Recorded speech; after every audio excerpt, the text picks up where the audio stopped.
Me llamo Isabel, tengo 38 años. Vivo en la zona sur de la ciudad, en un departamento de 2 habitaciones que Manuel heredó de sus padres. Trabajo como operadora en una empresa de logística, no es romántico, pero es estable. Cada día se repite, horarios de camiones, llamadas, aclaraciones, nervios. Por la noche, la misma ruta de regreso a casa, donde no hay tensión, pero tampoco se espera nada nuevo. Conocí a Manuel después de la universidad. Yo trabajaba de cajera en ese entonces, él era conductor en la misma empresa. Un año después, empezamos a vivir juntos, y al año y medio nos casamos. Desde entonces han pasado casi 15 años, nuestra vida doméstica es ordenada. Los platos se lavan enseguida. Las toallas se cuelgan bien. Hacemos las compras los sábados. Ahorramos dinero. Por las noches encendemos la televisión y vemos dramas criminales. Después del noticiero, tomamos té con limón y hablamos un poco. Generalmente sobre el trabajo, los vecinos o la necesidad de cambiar la junta del grifo, la vida, tal como es, predecible, plana, casi segura. Sé exactamente dónde están sus calcetines negros en el armario, y él sabe que no me gusta que se mezclen los tenedores con las cucharas.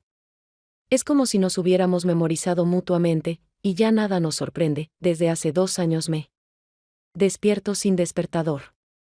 Simplemente abro los ojos unos minutos antes de las 6, por costumbre.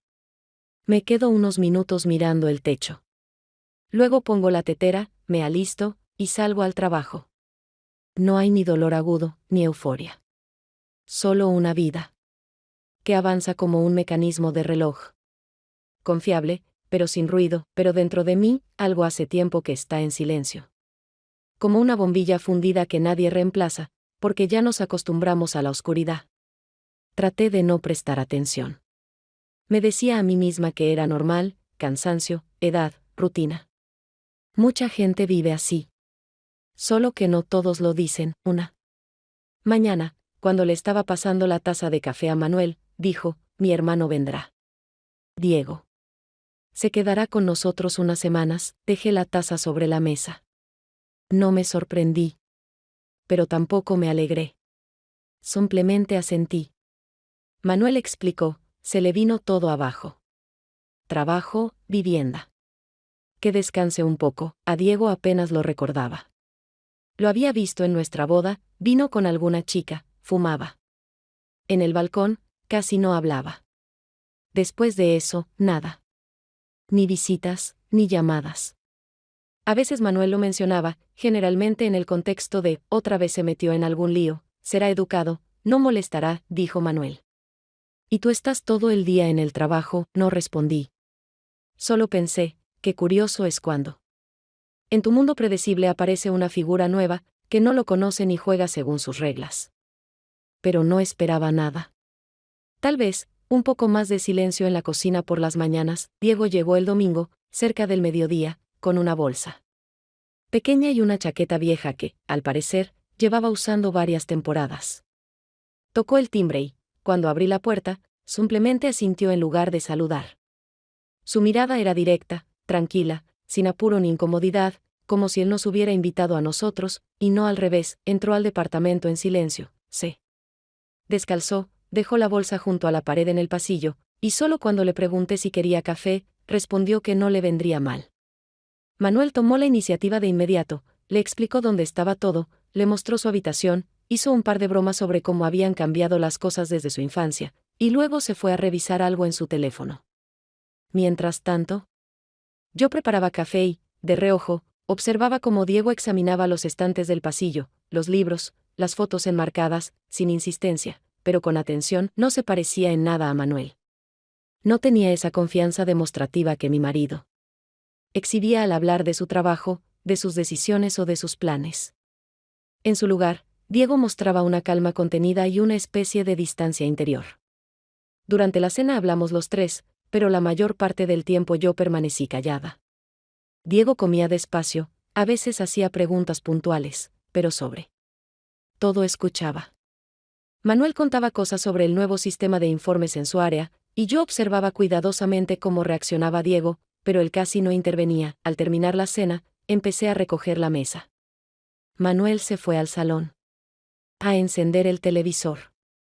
Yo estaba junto al fregadero cuando Diego se acercó y empezó a juntar los platos. ¿Siempre eres tan reservada?, preguntó, sin mirarme directamente, pero tampoco evitando el contacto visual. Me sorprendió un poco que él tomara la iniciativa de hablar de algo personal, aunque apenas llevábamos unas horas viéndonos.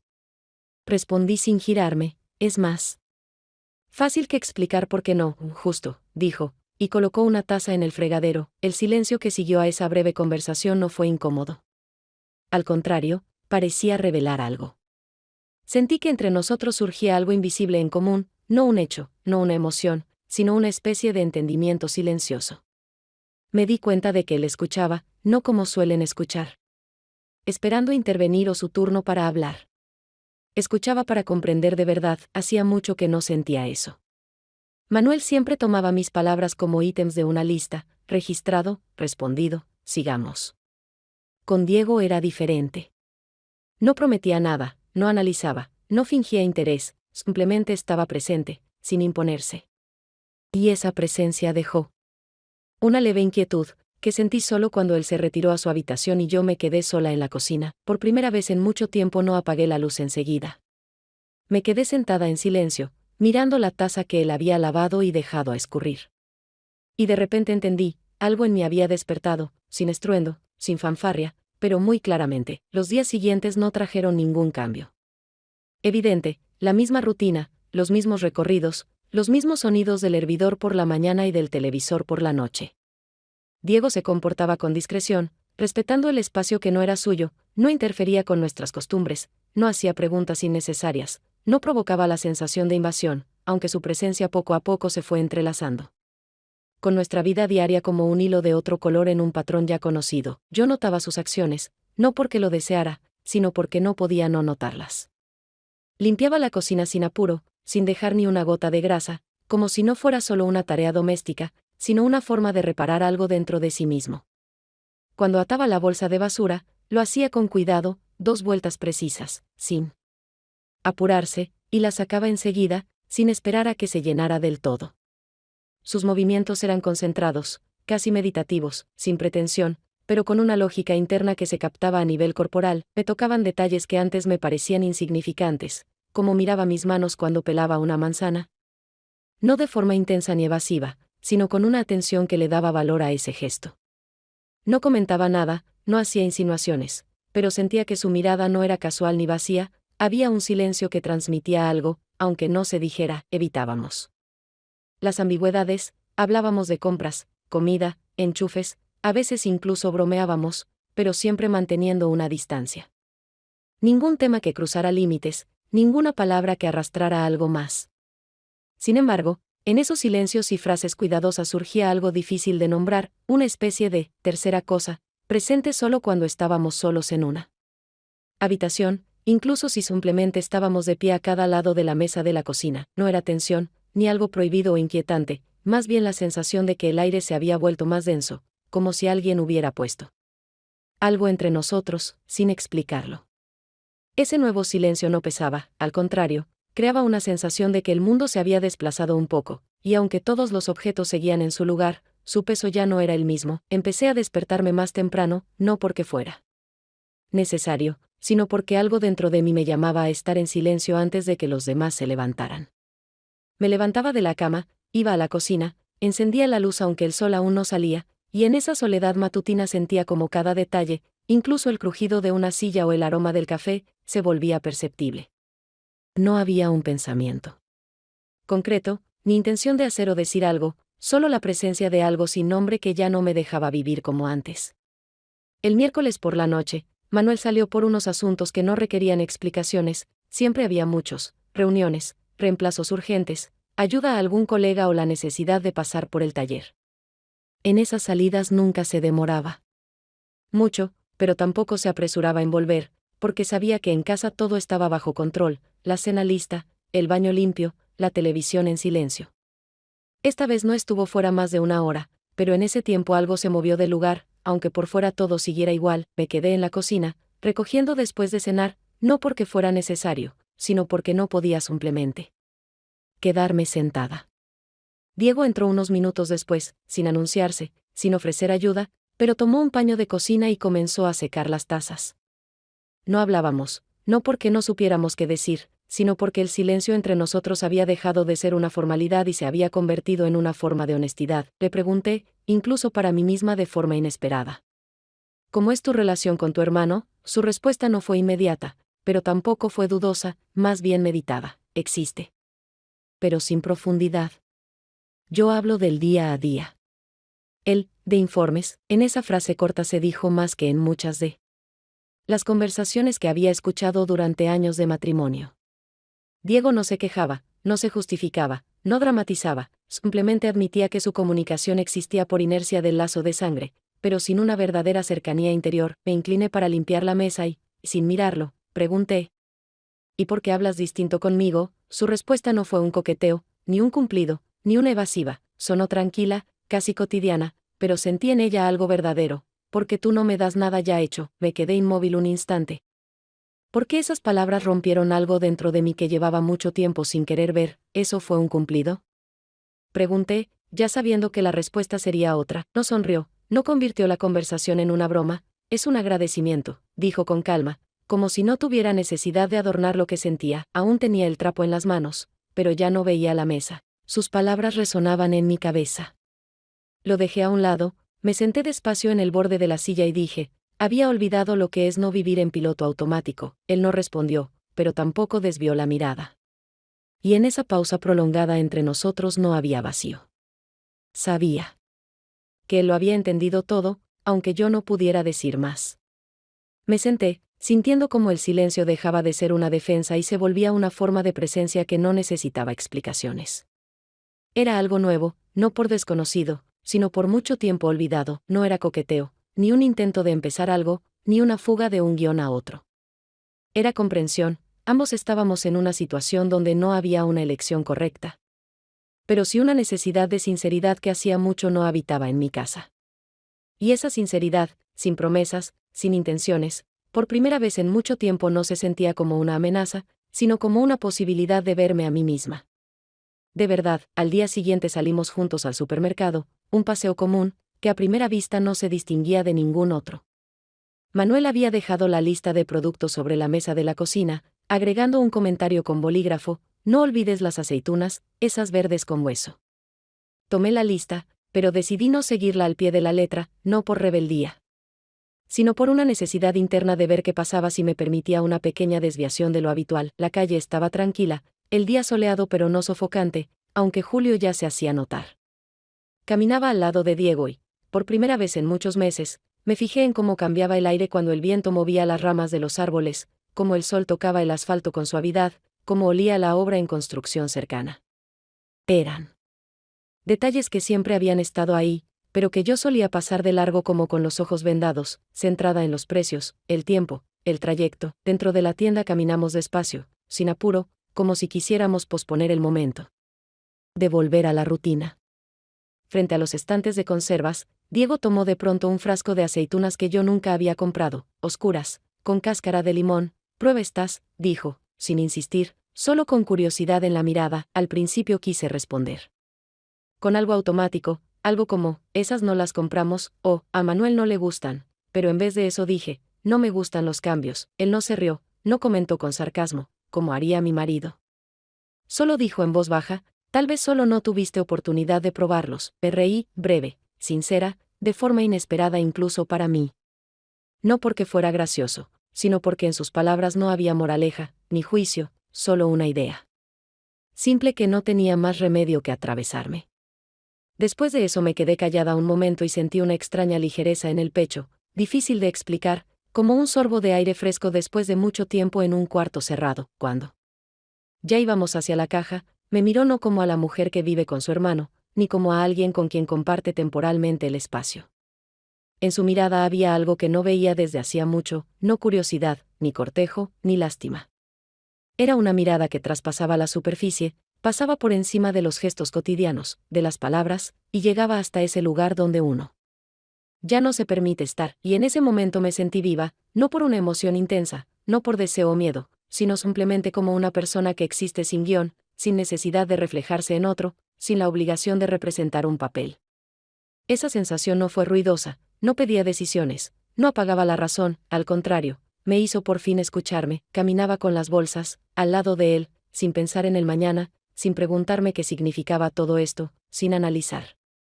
Solo me permitía estar ahí, en lo que era, sin necesidad de justificarlo. Regresamos a casa despacio, y yo ya sabía que ese día no iba a cambiar mi vida de forma drástica o definitiva. Pero algo en mí ya había cambiado, no algo que pudiera llamarse elección, sino algo que podía llamarse despertar. A la noche siguiente, Manuel se quedó trabajando hasta tarde, algo urgente, dijo por teléfono, y yo no le pregunté más. No sentí ni preocupación ni sorpresa. El departamento estaba en silencio, con esa calma amortiguada que tienen las casas donde todo funciona, pero nada suena vivo. Lavaba las tazas después del té, Diego había limpiado la mesa, y no habíamos acordado quién haría qué, y la distribución de tareas simplemente se dio, como si entre nosotros ya existiera una sincronía que nunca habíamos nombrado. La luz sobre el fregadero era tenue, cálida, la lámpara sobre la mesa estaba apagada, y no puse música, no encendí nada de fondo. Por primera vez en mucho tiempo no sentía necesidad de llenar el espacio con algo artificial. Diego se acercó, con un paño de cocina en las manos, y sentí su presencia antes de ver su mirada. No era tensa ni invasiva, solo atenta, concentrada, como la de alguien que lleva mucho tiempo conteniéndose y decide, por fin, no esconderse. Me miró, no a mis manos, no a las tazas, no a la mesa, me miró a mí, como a una persona. No como a la esposa de su hermano, ni como a una compañera ocasional de departamento, ni como a alguien con quien se cruzó por azar. Me hace bien estar aquí, dijo, sin preámbulos, como si ya no pudiera no decirlo. No busqué la respuesta correcta. No analicé si era oportuno, no alargué el silencio para ganar tiempo. A mí también, respondí, en voz baja, pero con claridad, porque era una verdad que ya no quería esconder, ni siquiera de mí misma. Entonces se inclinó y me besó. Sin apuro, sin precaución, no como lo muestran en las películas, sino con la seguridad de quien ya no necesita demostrar nada. Fue un gesto suave, que no pedía respuesta, ni acción, ni confirmación. No era impulso, no era deseo contenido, era más bien un momento de aceptación plena, como si él hubiera visto todo lo que yo llevaba dentro y dijera, sin palabras, lo veo, y estoy aquí. No me aparté, pero tampoco respondí con un gesto. No porque no supiera lo que quería, sino porque en ese instante todos los deseos se mezclaron con los pensamientos, y los pensamientos con una realidad que no me ofrecía respuestas. No fue miedo, ni rechazo, ni permiso, fue un estado límite, donde nada se decide, pero todo ya ha sucedido. Cuando se apartó medio paso, simplemente nos miramos. No bajé la vista, no sentí miedo, no dije una palabra.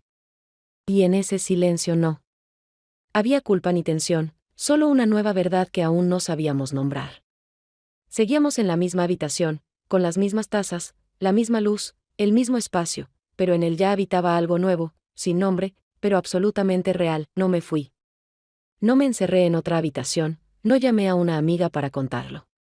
Y al mismo tiempo, no me acerqué más, no toqué su mano, no repetí nada de lo que había sucedido entre nosotros. Porque aún no sabía si eso era traición o verdad. Pero sabía que, desde ese momento, nada sería como antes. Durante los días siguientes, Manuel se volvió más atento, aunque no lo admitiera en voz alta. No hacía preguntas directas, no montaba escenas, no mostraba celos ni sospechas, pero notaba cómo su mirada se detenía cada vez más en pequeños detalles que antes pasaban desapercibidos, como mi nuevo peinado, que hice sin consultarle, o el hecho de que había comprado unas aceitunas distintas a las de siempre. No decía nada, pero su forma de observar se volvía más densa. Una noche, mientras yo preparaba café, él se quedó de pie en la puerta de la cocina, con el periódico en la mano, aunque no lo leía, solo me miraba mientras yo llenaba la cafetera, añadía agua con cuidado, colocaba la cuchara sobre el borde del fuego. No eres como siempre, dijo, como al pasar, pero en su voz había algo más que una simple observación. No respondí enseguida, porque no sabía cuál era la forma correcta de hacerlo. ¿Y cómo soy, siempre? Pregunté, volviéndome hacia él, no con reproche, sino con un deseo genuino de saber qué pensaba él al respecto. Hizo una pausa, como si eligiera cuidadosamente las palabras, y finalmente dijo, tranquila. Esa palabra sonó como una etiqueta. Algo que él siempre había considerado una virtud, casi un mérito que podía sumarse a nuestro haber compartido.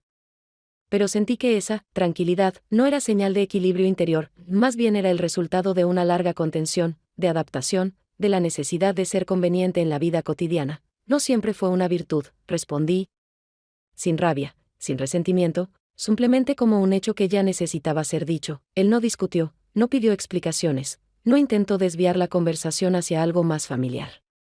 Ambos guardamos silencio, y ese silencio no fue cómodo, pero tampoco hostil, más bien cansado. Sentí que él, aunque no conociera los detalles, ya sospechaba algo, y eso no lo escandalizaba, no lo enfurecía, sino que comenzaba a desordenar. El mundo que durante tanto tiempo había sido predecible, desde ese momento, entre nosotros parecía haber una tercera presencia, incluso si físicamente solo estábamos los dos. No era Diego como persona, como objeto de celos ni como rival. Era la sombra de lo que había sucedido, o podía haber sucedido, algo que no se decía, pero que estaba presente en cada gesto, en cada palabra, en cada mirada que tratábamos de evitar. No podía decir si Manuel intuía con claridad lo que pasaba o si solo percibía el cambio en mí, pero ese cambio ya no podía ser contenido. No me había vuelto otra persona por fuera, no había cambiado mis costumbres, ni mi tono de voz, pero algo en mí ya no podía volver atrás. Y aunque yo no lo llamara traición, sabía que él lo sentía. Y eso no lo hacía más fácil ni más llevadero. Seguíamos cenando juntos, viendo las noticias, hablando a veces del trabajo, haciendo como que todo seguía igual. Pero yo notaba cómo él mantenía la mirada más tiempo sobre mí, cómo buscaba más pretextos para conversar. Como el silencio ya no nacía de la indiferencia, sino de una espera. Y yo no podía darle ninguna respuesta clara, porque ni yo misma la tenía aún. Esa noche nos acostamos como siempre, en la misma cama, bajo la misma colcha, con el ritual habitual de apagar la luz. Pero entre nosotros ya no había solo silencio o costumbre, sino algo más, una ausencia que hablaba más alto que cualquier presencia. Después de varios días de equilibrio silencioso, en los que volvimos a comportarnos como si nada hubiera pasado entre nosotros, en Diego surgió una tensión diferente, no visible hacia afuera, sino contenida por dentro, concentrada. Pasaba menos tiempo en las áreas comunes, se quedaba más en su habitación, respondía con frases breves, sin ser cortante, y cuando salía a la cocina, parecía esforzarse por reducir su presencia al mínimo. Manuel, al parecer, percibía el cambio de ánimo, pero no entendía su origen. Se sumergió aún más en el trabajo, se quedaba hasta tarde, a veces almorzaba en la oficina.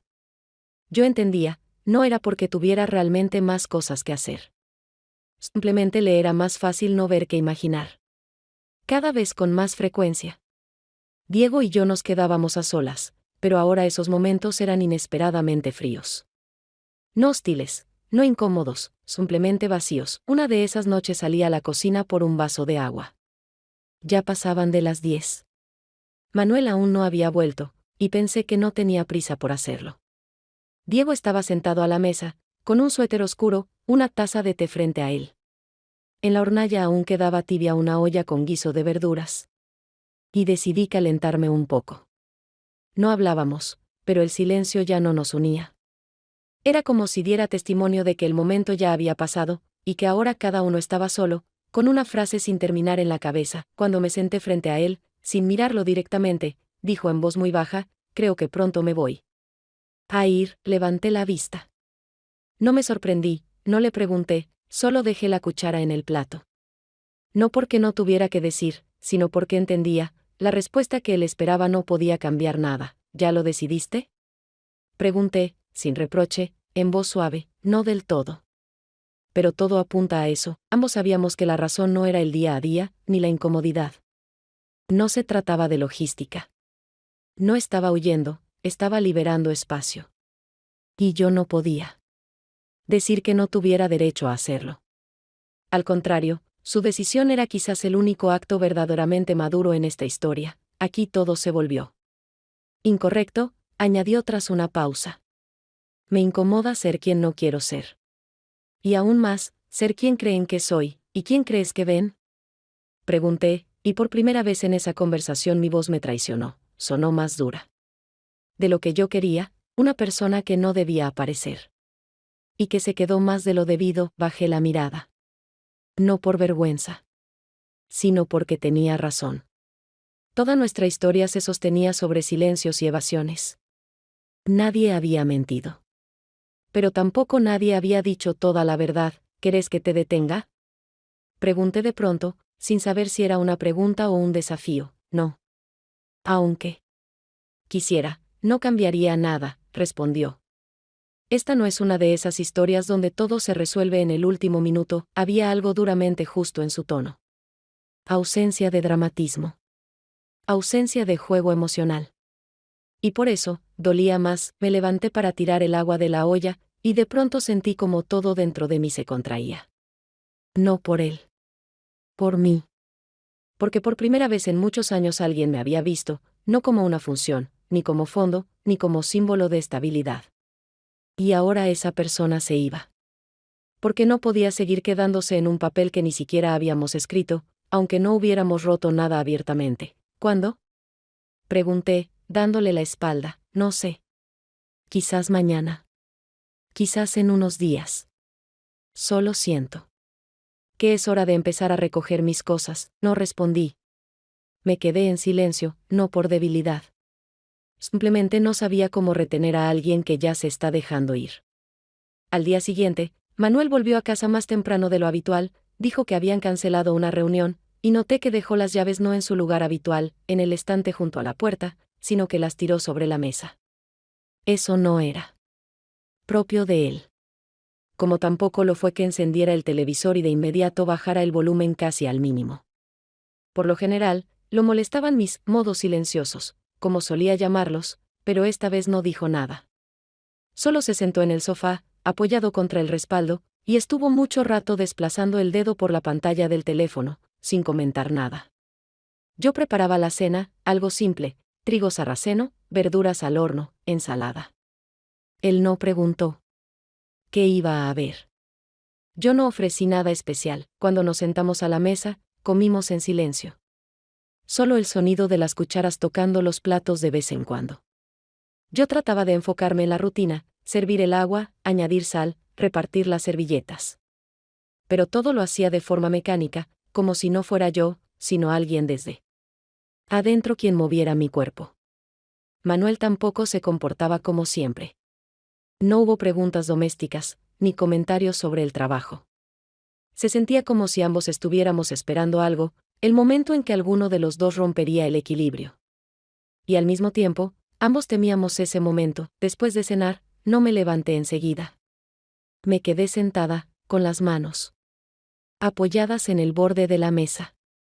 Él recogió los platos, los enjuagó, no del todo, solo los pasó por agua. Luego se sentó frente a mí. Me miró unos segundos y dijo, no pregunto. Porque tengo miedo de la respuesta. Su voz era serena. Pero sus ojos se dirigían un poco más abajo de lo habitual, no a mis ojos, sino por la zona de mi barbilla. No supe de inmediato qué contestar. Pero respondí, simple, y yo no digo nada. Porque ni yo misma la sé, ambos permanecimos en nuestros lugares. Nadie salió de la cocina, nadie desvió la conversación hacia otro tema. Y esas palabras no fueron una escena dramática, no buscaban el efecto de una confesión, solo fueron la constatación de algo que ya estaba presente entre nosotros desde hacía tiempo. Sabíamos que algo había cambiado, pero no teníamos la fuerza para decir qué exactamente. Y no sabíamos qué hacer con lo que ya no funcionaba como antes. Si estás con él, dijo Manuel tras una pausa, no voy a ponerte trabas. Solo dímelo, no se trata de estar con alguien, respondí. Se trata de que ya no sé dónde estoy yo misma, yo no te controlé. No te retuve. No te engañé. Hice lo que pude, su voz era un poco más fuerte. No enojada, no elevada. Simplemente cargada de esa tensión que aparece cuando alguien dice lo que ha contenido por mucho tiempo. Lo sé, dije. Pero todo eso de hacer lo que uno puede, con el tiempo se volvió hacer lo mínimo para no romper nada. Y yo solo quería, de vez en cuando, sentir que no era una pieza más, una costumbre. Que me veías cuando estaba a tu lado, suspiró. Mantuvo la mirada fija en mí durante un buen rato. ¿Te vas a ir? No respondí enseguida. Pensé antes de decir, no. No lo sé, ¿y te vas a quedar? No sé qué significa, quedarse. Si es sentarse juntos, callar, cocinar la cena, entonces sí. Pero si hablamos de algo más, no estoy segura. De que eso sea posible, no discutió. No intentó convencerme. Solo se quedó allí, y en sus hombros vi un cansancio profundo, como si ambos hubiéramos terminado una jornada pesada, sin esperar agradecimientos ni descansos. Recogí los platos. Él no se movió. Solo permanecía sentado, con las manos apoyadas sobre las rodillas. En la televisión pasaban otra vez algún anuncio, una mujer sonriente hablaba de un nuevo electrodoméstico. Apagué el sonido. No volvimos a hablar esa noche, y en ese silencio ya no había tensión. Había otra cosa, agotamiento. Como después de un largo camino, cuando uno entiende que ha ido demasiado lejos para volver, pero aún no sabe hacia dónde ir ahora, seguimos en el mismo departamento, en el mismo silencio conocido. Pero ese silencio ya no escondía, ya no disimulaba, ya no protegía. Solo estaba ahí. Como un final que no tiene música de fondo. Como una vida en la que la verdad no se dice en voz alta, solo está, tranquila, y no hay forma de escapar de ella. El sábado por la noche, casi no comió. Nos sentamos a la mesa los tres, como siempre. Manuel sacó la sopa del refrigerador, yo añadí pan y unos trozos de queso, repartí las cucharas. Diego tomó su plato en silencio, dio las gracias, removió la sopa un par de veces, pero casi no la probó. Manuel intentó incluirlo en la conversación un par de veces, le preguntó algo sobre el trabajo en España, sobre unos cursos. Diego respondió brevemente, sin rudeza, pero sin interés. Yo tampoco me metí. Solo esperaba que esa noche terminara. Después de cenar, se levantó, dijo gracias, y fue a su cuarto. Escuché que empezó a empacar durante la noche. No hizo ruido, al contrario, lo hizo con mucho cuidado, como si quisiera dejar la menor huella sonora posible. Eran cerca de las 2. Yo estaba acostada, sin cerrar los ojos, y no salí. No sabía si él quería que me acercara. No sabía si yo lo quería. Lo único claro era que esa partida ya no se detenía, como un tren para el que ya tenía el boleto comprado dentro de sí desde hacía días. A la mañana siguiente ya no estaba, la puerta del pasillo estaba bien cerrada, su chaqueta ya no colgaba del perchero, su bolsa no estaba en el rincón. Fui a la cocina, la taza que siempre usaba seguía en el escurridor. Limpia. Vacía. Con una pequeña grieta en el asa. Sabía que era esa, porque Diego siempre la colocaba aparte, de lado, para que no se mezclara con las nuestras. Era un pequeño hábito suyo, silencioso, pero tan elocuente. La tomé entre las manos por unos segundos, luego la volví a dejar en su lugar. En la habitación había orden. La manta doblada con cuidado, la almohada mullida, sobre el escritorio, nada, salvo una pequeña nota doblada. Papel blanco. Tinta negra. Letra insegura, pero esmerada. No todo lo que no ocurrió fue un error. La leí 3 veces. Y cada vez me sorprendía pensando que no era una frase para justificarse, ni una despedida. Era una pausa. Una especie de, tuve que detenerme aquí, porque lo que sigue ya no es mi lugar. En esa nota no había dramatismo. No suplicaba ni prometía. Pero tenía honestidad. Tal vez la única que él podía dejar. Manuel se levantó cerca de 1 hora después. Entró a la cocina, dijo, buenos días, miró al fregadero, allí no estaban ni su cucharita de café favorita ni restos de la cena. Miró hacia el pasillo, pero no preguntó nada. Luego simplemente abrió el refrigerador y comenzó a sacar los ingredientes para el desayuno. Yo lo observaba mientras parecía prestar atención a lo que no se oía, los pasos ausentes, el silencio que ya no era espera. Desayunamos en silencio, no como quienes no tienen de qué hablar, sino como quienes saben que todo lo que podía decirse ya se dijo, y que ahora las palabras no cambiarían nada. Untaba el pan con mantequilla y notaba que mis movimientos eran más lentos de lo habitual, como si calculara cada gesto para no cometer ninguno de más. Manuel comía como si nada hubiera pasado, pero de vez en cuando miraba hacia la puerta de la habitación donde hasta ayer vivía su hermano. Ni él ni yo dijimos una sola palabra sobre la partida. No discutimos nada, ni cuánto tiempo había durado todo, ni por qué ocurrió de ese modo. Se sentía como si ambos simplemente hubiéramos agotado nuestra capacidad de tocar ese tema. No por miedo, sino porque cualquier frase, en ese momento, habría sonado más torpe que ese silencio. Al mediodía volví a entrar en la habitación vacía. No por necesidad. Solo porque sí. Me quedé parada en el centro, sin tocar nada. Me senté al borde de la cama. Me quedé ahí mirando el suelo. Polvo bajo el armario, la ventana mal cerrada, una mancha pequeña en la pared junto al enchufe, la habitación seguía su propia vida, pero ya no se movía nada en ella. No lloré. Tampoco sentí alivio. No deseaba que todo hubiera sido distinto, y al mismo tiempo, no podía decir que ahora fuera mejor. Solo estaba en esa habitación que había vuelto a ser, como antes de él. Pero ese estado ya no me parecía familiar. Esa noche, mientras lavaba los platos, me di cuenta de que tocaba cada taza más tiempo de lo habitual. Como si buscara algo en ese gesto rutinario. Y no lo encontraba. Manuel y yo no pronunciaremos esto en voz alta por mucho tiempo.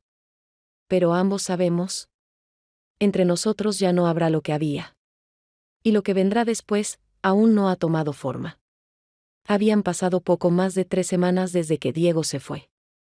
Su habitación seguía cerrada, pero no con llave. Yo a veces la ventilaba, acercaba la maceta a la luz, limpiaba el polvo del alféizar, como si no cuidara un espacio físico, sino algo dentro de mí que todavía no se había terminado. Manuel no había entrado allí ni una sola vez. Ni siquiera asomado. No preguntaba si yo lo hacía. Tampoco intentaba iniciar ninguna conversación sobre eso. En el departamento todo seguía igual, el té después de las 9, la lista de compras anotada en el cuaderno, su característico, ajá, cuando miraba las noticias. Pero dentro de esa rutina familiar había aparecido un espacio que antes estaba apretadamente ocupado por silencios, costumbres, cálculos. Un espacio en el que por primera vez empecé a notar mi presencia, no como parte de algo compartido, sino como una persona independiente, que ya no vive solo por deber. No intentaba empezar una vida, desde cero, no me cambié el peinado, no dejé de seguir a nadie en redes. Simplemente, cada día, volvía a mí lentamente, a esa que hacía mucho había dejado de escuchar. El domingo me desperté temprano. Afuera todavía hacía fresco, la luz en la habitación era suave, y no me levanté enseguida. Manuel seguía dormido, respiración pareja, la cara vuelta hacia la pared, la almohada arrugada bajo su cuello. Me quedé unos minutos mirando el techo, y por primera vez no pensaba ni en él, ni en Diego, ni en quien debía dar el primer paso. En mi cabeza había silencio. Pero no el silencio que antes oprimía, no exigía nada. Me levanté, me puse mi suéter favorito para estar en casa, fui a la cocina. Con un gesto habitual puse el hervidor, saqué una taza, no la que usábamos con Manuel, ni la gris que había dejado Diego. Tomé la mía, vieja, con una pequeña grieta en la base, esa que alguna vez me regalé a mí misma. Serví el café, le eché un poco de leche. No por costumbre. No por nadie. Solo así. Me senté junto a la ventana y la tomé lentamente, mirando cómo pasaba una mujer mayor con una mochila, como un chico en monopatín rebasaba un auto, como el vendedor del kiosco de diarios barría la vereda. Después del desayuno salí. No para comprar algo, ni para tomar aire, sino simplemente para caminar. Lo hice sin rumbo, sin reloj, sin pensar que alguien me esperaba. No entré a tiendas, no miré el teléfono. Caminé hasta que me cansaron las piernas. Y en el momento en que me senté en un banco junto a un pequeño cantero entre edificios, pensé que no recordaba la última vez que me permití simplemente ser, sin compañía, sin propósito, sin justificarlo como algo útil. No me sentía feliz. Pero tampoco sentía culpa. Y por primera vez esa ausencia de culpa no era una defensa ni una forma de resistencia, sino simplemente un hecho. Yo estoy. Y eso es suficiente. Estoy viva, aunque no lo comparta con nadie. Estoy viva, aunque no sepa a dónde voy. Y no necesito permiso, ni explicaciones, ni disculpas por eso. Volví a casa al mediodía. Manuel estaba leyendo algo en su teléfono, levantó la vista cuando entré, pero no dijo nada. Yo tampoco expliqué. Solo me saqué los zapatos, fui a la cocina, puse en la heladera unos productos que ni siquiera había comprado. Luego entré al cuarto, me senté al borde de la cama y pensé, ya no tengo miedo de no saber. Y ese pensamiento no era sobre Diego. Ni siquiera sobre Manuel. Era, sobre mí. El lunes apagué el despertador antes de que sonara. No por cansancio, ni porque me hubiera quedado dormida, sino porque sabía, hoy no iba a salir de casa. No porque no pudiera, sino porque no quería participar en ningún plan del día. En mi cabeza no había excusas. Mi cuerpo seguía en la cama más tiempo del habitual, pero no para descansar, simplemente estaba ahí. Manuel alcanzó a desayunar, a prepararse, a cruzar varias veces la casa, y solo cuando ya estaba en el pasillo, se detuvo unos segundos. ¿Te pasa algo? No respondí de inmediato. Me quedé mirando el techo, como buscando ahí una confirmación para lo que sentía. No. Solo que hoy no voy a ir, no insistió. No preguntó si me sentía mal. Solo asintió con la cabeza y salió, cerrando la puerta un poco más fuerte de lo habitual, pero sin enojo. Me quedé sola. Generalmente, la soledad en casa tenía un ritmo predecible: cafetera, notebook, tareas paralelas. Esta vez, nada. No abrí los mensajeros, no toqué el teléfono, no me impuse actividades para no caer. La caída ya había ocurrido, de forma silenciosa, gradual, sin un gran desplome. Recorrí las habitaciones como si fuera la primera vez que estuviera allí. En cada espacio algo hablaba de mí, y el vaso en el estante, que nadie pensaba lavar. Las zapatillas viejas bajo la cama, el libro con la página doblada, que llevaba 1 mes y medio sin avanzar. Todo parecía una prueba de presencia, pero sin participación. No quise entrar en la habitación de Diego. Sentía que allí todo estaba vacío en el sentido más literal, sin olor, sin objetos, sin siquiera esa presencia invisible que solía dejar. Como una hoja en blanco que ya no era mía. Pasé de largo y entré al baño, abrí el grifo. Me quedé mucho tiempo apoyada en el lavamanos, mirando mi reflejo. No me sentía extraña. Pero tampoco mía. El rostro era familiar, la mirada. No. Como si observara a alguien que había vivido aquí antes que yo. Después del almuerzo, que cociné automáticamente y comí sin hambre, me vestí y salí. Hacía sol, inesperadamente cálido para octubre. La gente se apresuraba, los niños tiraban de las manos de sus padres hacia las tiendas, alguien hablaba por auriculares. Caminaba despacio, sin rumbo, sin mirar atrás. No porque me sintiera bien. Solo no quería estar dentro de las paredes que recordaban más de lo que yo estaba dispuesta a revivir. Entré a una ferretería pequeña, no buscaba nada en particular, pero me detuve frente a la estantería con vajilla. Mi mirada se posó en un plato hondo, no especialmente bonito, ni caro, pero con un interior blanco, enmarcado por un borde verde oscuro. Su forma era desproporcionada, un poco torcida. Justamente por eso lo elegí. Pagué en efectivo, salí con la bolsa en la mano, no como una compradora, sino como alguien que, por accidente, trajo algo nuevo al hogar. Cuando volví, puse el plato en el escurridor junto a los demás. Destacaba. Y eso, de pronto, me pareció importante. No porque quisiera destacar. No porque buscara cambios. Sino porque hasta ese momento, nada en el armario era mío. Incluso las tazas siempre eran, para los dos, o fáciles de lavar. Y ese plato, desparejo, imperfecto, un poco torcido, ahora era solo mío. Por la noche, cuando Manuel regresó, yo ya estaba cocinando la cena. Entró, saludó, colgó su chaqueta, preguntó si hacía falta comprar algo para el día siguiente. Le respondí: no hace falta, sin conflicto, simplemente fijando el hecho. Se sentó a la mesa, miró cómo servía algo en el plato, no el suyo, no el mío de siempre, sino el nuevo. Su mirada se detuvo ahí, pero no dijo nada. Cenamos en silencio. Pero ese silencio ya no era agotamiento. Por primera vez, yo no escondía en él ni culpa, ni tristeza. Porque había empezado a hacer algo por mí, no por rebeldía, no por resentimiento, no porque ya no podía más. Sino porque sí podía, sin pedir permiso.